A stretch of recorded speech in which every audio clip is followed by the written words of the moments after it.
Other videos have called this the story of the Mountbatten sisters, but that's wrong, and the people who made them either don't know or don't care that it erases the actual name these women were born with. Ashley. Edwina Ashley. That was her name. Born November 28, 1901, in a Palladian mansion near Romsey in Hampshire. Not a Mountbatten by birth, she became one through marriage, which is precisely the point everyone keeps missing. Because the real story isn't about the royal family she married into. It's about the fortune she brought with her, and what that fortune let her do. Here's the number that unlocks everything. £60,000 a year. That was Edwina Ashley's personal income after she inherited her grandfather's estate in 1921. Her husband, Lord Louis Mountbatten, great-grandson of Queen Victoria, future Viceroy of India, one of the most titled men in Britain, earned £310 annually as a Royal Navy lieutenant. Do the math. She made roughly 200 times what he did. 200 times. The man society called her superior in every public interaction was, in the only ledger that actually mattered, completely dependent on her money. He paid for nothing. She paid for everything. The houses they lived in? Hers. The parties they threw? Her budget. The lifestyle that allowed him to climb the naval ranks without worrying about money? Funded entirely by the woman he'd promised to honor and cherish. And that inverted power dynamic explains the next 40 years. The money came from her maternal grandfather, Sir Ernest Cassell, and his story matters because it created the armor Edwina would wear for the rest of her life. Cassell was born in 1852 to a Jewish family in Cologne, Germany. He arrived in England with almost nothing, a young clerk with ambition and an extraordinary mind for finance. By the time he died, he was one of the wealthiest men in Britain and the personal banker to King Edward VII. Not just a financial advisor, a traveling companion, a confidant, close enough to vacation together, intimate enough to be trusted with the monarch's personal affairs. But here's the thing about the British aristocracy. They took his money. They accepted his invitations to his magnificent houses. They benefited from his financial genius, letting him manage their portfolios and rescue their failing estates. And then they talked about him behind closed doors in ways they would never say to his face. German, Jewish, new money. Not quite one of us. However useful he might be, however close to the king, there was always that whisper. He wasn't really British, was he? Not in the way that mattered. This hypocrisy wasn't subtle. It was the operating system of Edwardian society. You could be indispensable and despised at the same time. You could dine with the king and still be considered somehow lesser. The aristocracy had perfected the art of taking everything you offered while making clear you would never truly belong. When Edwina's mother Maud died in 1911, the 10-year-old was packed off to boarding school. That's where she discovered what her grandfather's millions couldn't protect her from. The casual cruelty of children who had less money but supposedly better blood. The taunts about her grandfather being a Jew. The sneers about German connections. This during the years leading up to and through World War I, when anti-German sentiment ran lethal. The implication that her money was somehow dirty, her family somehow lesser, her presence among them an intrusion that should never have been allowed. Edwina later described this period as sheer hell. Picture it. A grieving child, motherless at 10, sent away from home, surrounded by girls who sensed her vulnerability and attacked it with the precision that only children can manage. They mocked what she couldn't change. They punished her for her grandfather's success. They made her pay for having more money than their families while lacking the ancestry they considered essential. But here's what that hell produced. A girl who learned, early and permanently, that the people judging her were hypocrites. They hated her origins while envying her inheritance. They mocked her grandfather while their own parents cashed his checks and attended his parties. She watched them do both at once, and something hardened in her. Their opinions meant nothing. Their approval was worthless. Their rules applied to people who needed their acceptance. Edwina Ashley didn't need anyone's acceptance. She had £60,000 a year. Sir Ernest Cassell died in 1921. When the lawyers finished their accounting, Edwina became the richest heiress in England. The trust was approximately £1,600,000, generating that £60,000 annual income we've already discussed. To understand what this meant in 1920s Britain, a skilled worker earned maybe £200 a year. A comfortable middle-class family lived on £500. Edwina's income was 300 times a worker's wage, 120 times the middle-class standard. She wasn't merely wealthy. She was wealthy at a scale that made her effectively independent of social sanction. No hostess could exclude her without looking ridiculous. No institution could afford to ignore her. She had enough money to simply walk away from anyone who displeased her, and enough to never walk back. Lord Louis Mountbatten entered the picture with his royal blood, his navy uniform, his ridiculous good looks, and his empty bank account. They married on July 18th, 1922, in a wedding that was the social event of the season. Half the royals of Europe attended. The newspapers gushed about the beautiful couple, the fairy tale romance, the joining of royal prestige and enormous wealth. Nobody mentioned that the bride was the one with all the money, that she owned the houses, that she funded his career advancement, his social ambitions, his entire lifestyle. Whatever deference society paid to his royal blood and naval uniform, at home and in the bank ledgers, she was in charge. Her sister Mary, the younger Ashley girl, navigated the same Cassell wealth through 3 conventional marriages and vanished into history. She functions in this story as a narrative foil, nothing more. Mary did what was expected.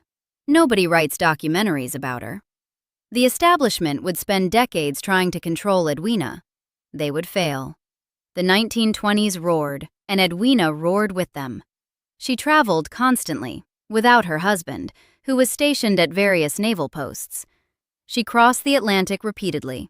She threw parties that became legendary.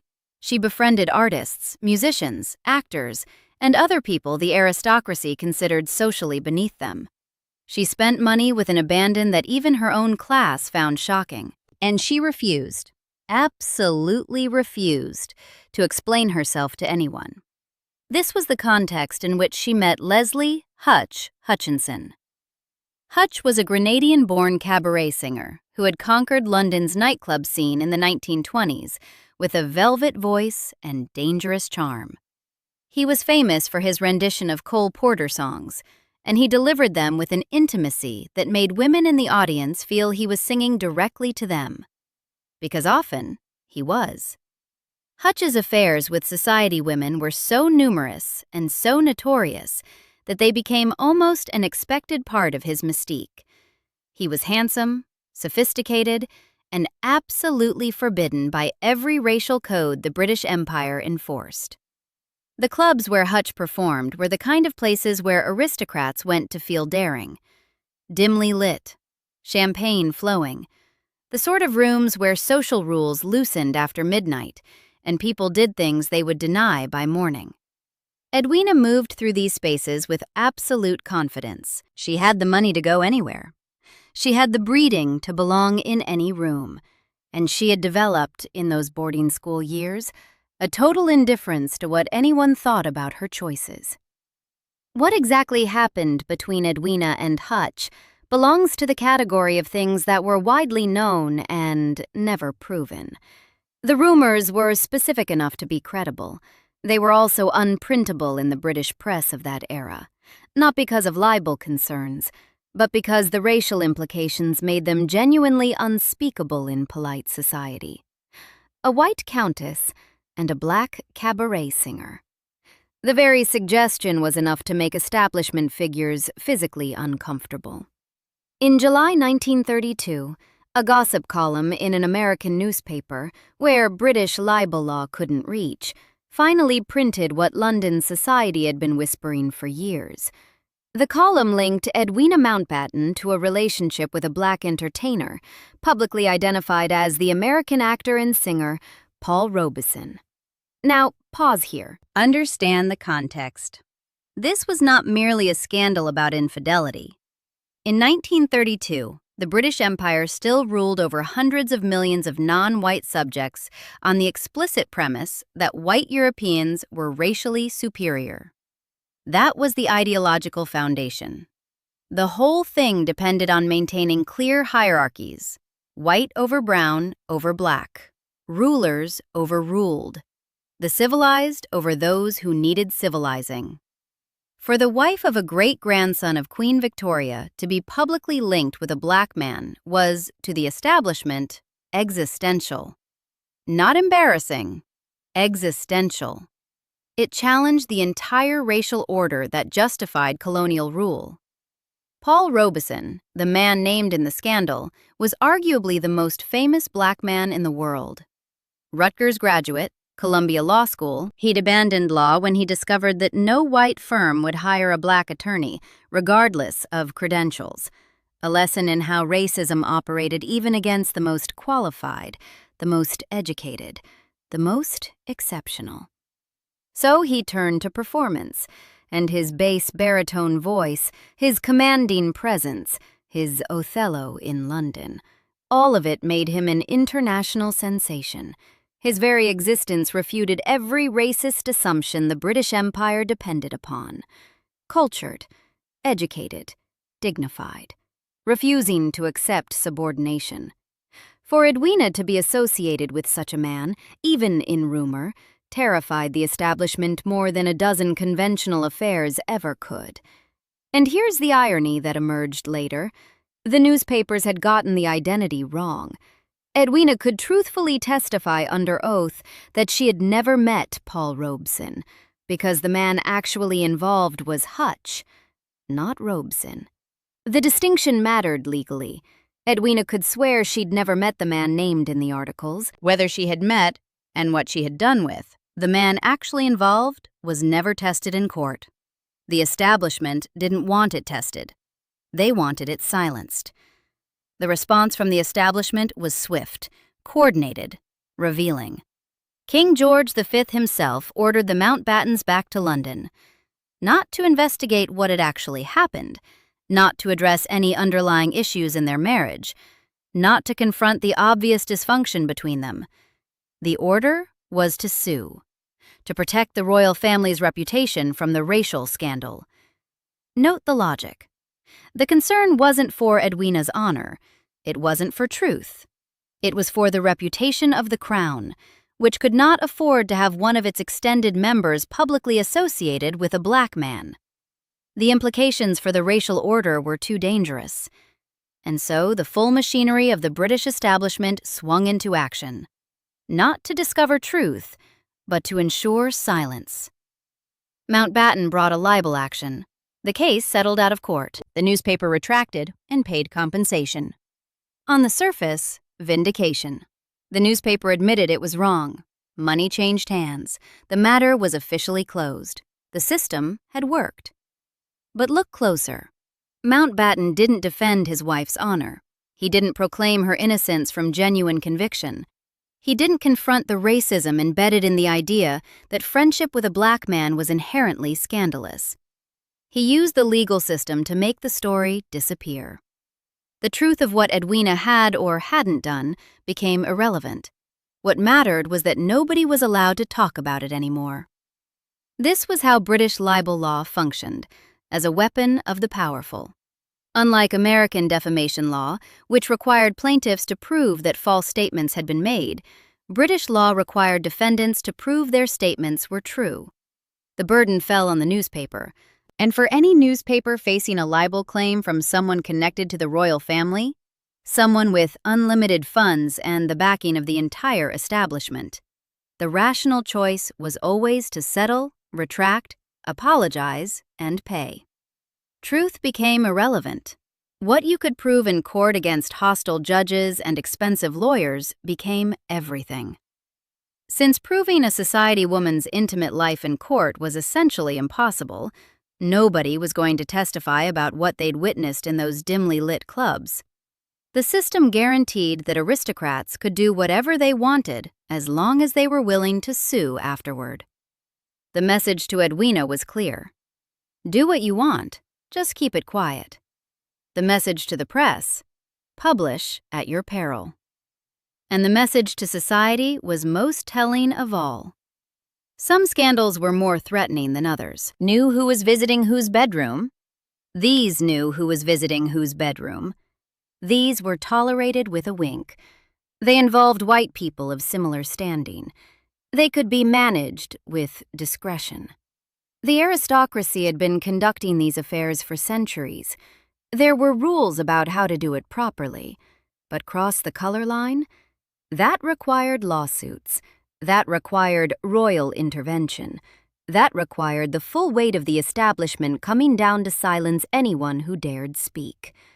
The hysteria of the response revealed what truly frightened them. Not that Edwina was unfaithful, but that her unfaithfulness challenged the racial hierarchy upon which their entire world was built. The libel suit didn't change Edwina's behavior. Why would it? The establishment's tools simply couldn't reach her. She had her grandfather's immunity to social judgment. She had her grandfather's money to back it up. She continued exactly as before. Then the war came. When World War II broke out in 1939, Edwina Mountbatten was 37 years old, still beautiful, still rich, still notorious in certain circles for her unconventional life. She did charity work during the war years, the conventional charitable activities of a wealthy woman, attending galas, writing checks, lending her name to worthy causes. It was expected of someone in her position. And then came India. In February 1947, Lord Mountbatten was appointed the last Viceroy of India.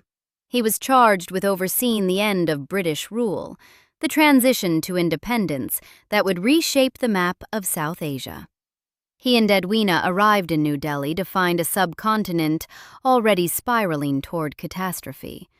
Communal violence between Hindus and Muslims, political negotiations deadlocked, the British government wanting out as quickly as possible, regardless of consequences. Edwina threw herself into what followed. Partition killed somewhere between 1 and 2 million people. The numbers are imprecise because, in that chaos, who was counting? 15 million people were displaced. Trains arrived at stations full of corpses. Entire villages were massacred. Women were abducted, raped, mutilated. Children were slaughtered in front of their parents. The violence was intimate and industrialized at once. Neighbor killing neighbor, while organized mobs swept through districts with military precision. Edwina walked into this apocalypse. In India, facing this horror, she found something else entirely. Her work with the St. John Ambulance Brigade took her into the worst zones of communal violence, into refugee camps, where cholera spread through populations already weakened by trauma and starvation. She visited hospitals overwhelmed with victims of violence, people missing limbs, people burned, people who had watched their families die. She pushed through the bureaucratic obstacles that slowed aid delivery, using her position as the vicereine to cut through red tape that would have stopped anyone with less power. Something shifted in her. The socialite who had spent the 1920s and 1930s traveling and partying and conducting affairs found a different purpose. The organizational skills she'd developed running enormous households turned out to be exactly what was needed. The immunity to others' opinions that she'd developed in that hellish boarding school meant she wasn't paralyzed by the horror of what she witnessed. She could function in chaos. She could make decisions under pressure. And through it all, there was Nehru. Jawaharlal Nehru was 57 years old in 1947, a widower for over a decade, the undisputed leader of the Indian National Congress, about to become the first Prime Minister of independent India. Cambridge educated, cultured, passionate about both politics and poetry, one of the most respected figures in the anti-colonial movement worldwide.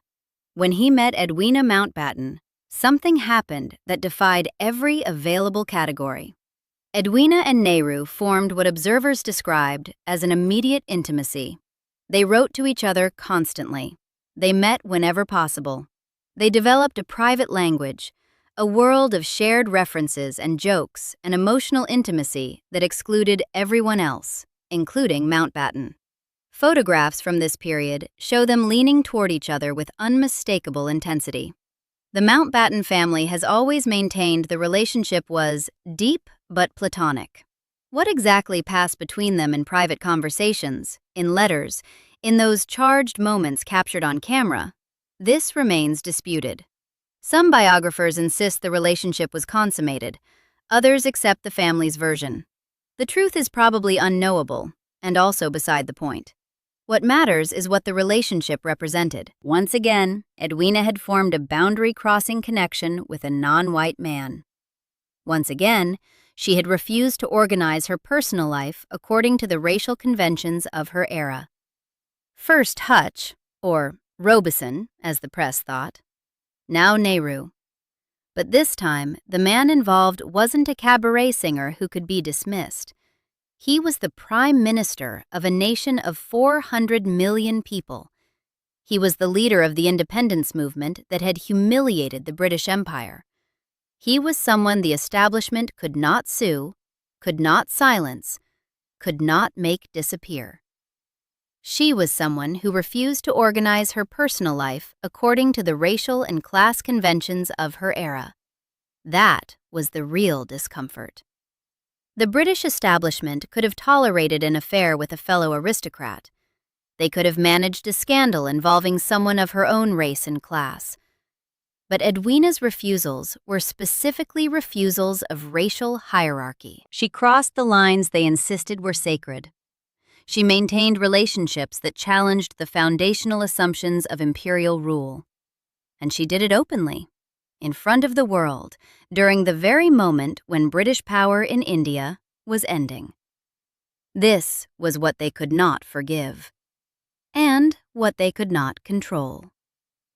Edwina Ashley, Countess Mountbatten of Burma, died on February 21, 1960, in British North Borneo. She was 58.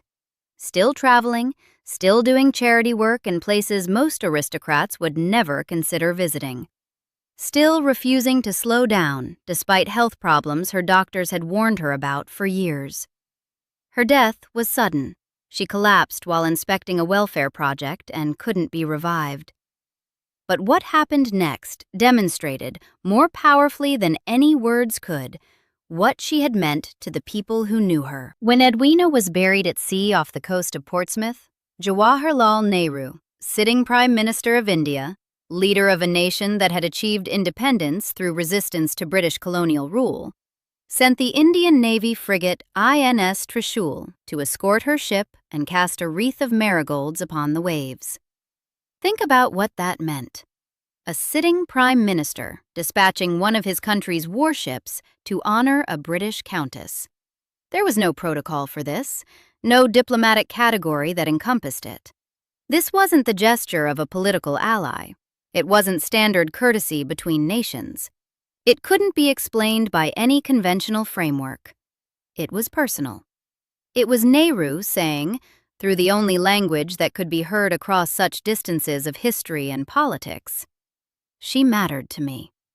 She mattered enough that I will send my nation's warship to honor her, even though there is no diplomatic reason to do so, even though it will raise eyebrows, even though people will talk." A tribute without a formal category. That was Edwina's final vindication. Whatever the establishment had whispered about her, whatever scandals they had tried to bury with libel suits and social pressure, this was the ending. Indian warships honoring a British woman because a sitting prime minister believed she deserved it. And her husband? What happened to the man who had sued newspapers into silence, who had leveraged royal connections and legal machinery to protect appearances while never addressing substance? On August 27, 1979, Lord Mountbatten was killed by an IRA bomb. The explosion destroyed his boat, Shadow 5, at Mullimore in Ireland. He was 79 years old. The bomb also killed his 14-year-old grandson, Nicholas Knatchbull, and 15-year-old crewman, Paul Maxwell. Lady Brabourne died the following day from her injuries. The establishment's tools, libel suits, social power, royal connections, the entire machinery of silencing and controlling, had protected Mountbatten from scandal for decades. Newspapers had been sued into retracting. Stories had been buried. Appearances had been maintained at all costs. None of it could protect him from a bomb. In the decades since his death, allegations have circulated about Mountbatten, darker allegations, about conduct that, if true, would cast his entire life in a different light. These remain unverified. They have been repeated in certain circles, investigated by journalists, neither proven nor definitively debunked. What can be said with certainty is that his strategy of silencing through legal action, of maintaining appearances regardless of underlying reality, defined his approach to his own marriage and to his public reputation. He controlled the narrative as long as he lived. After he died, he could no longer sue. The establishment spent decades trying to destroy Edwina for refusing to be racist, for refusing to observe the boundaries they insisted upon, for having enough money to ignore their sanctions. They weaponized libel law. They deployed royal pressure. They whispered and ostracized and did everything in their power to make her conform. She never did. The scandals they tried to bury her with? They're footnotes now. The tribute that outlasted all of it? A warship on the Atlantic waters, orange marigolds floating on the waves. A farewell that had no diplomatic category because it wasn't diplomatic at all. It was personal. It was real. And it's the only thing anyone remembers. Subscribe for more stories like this.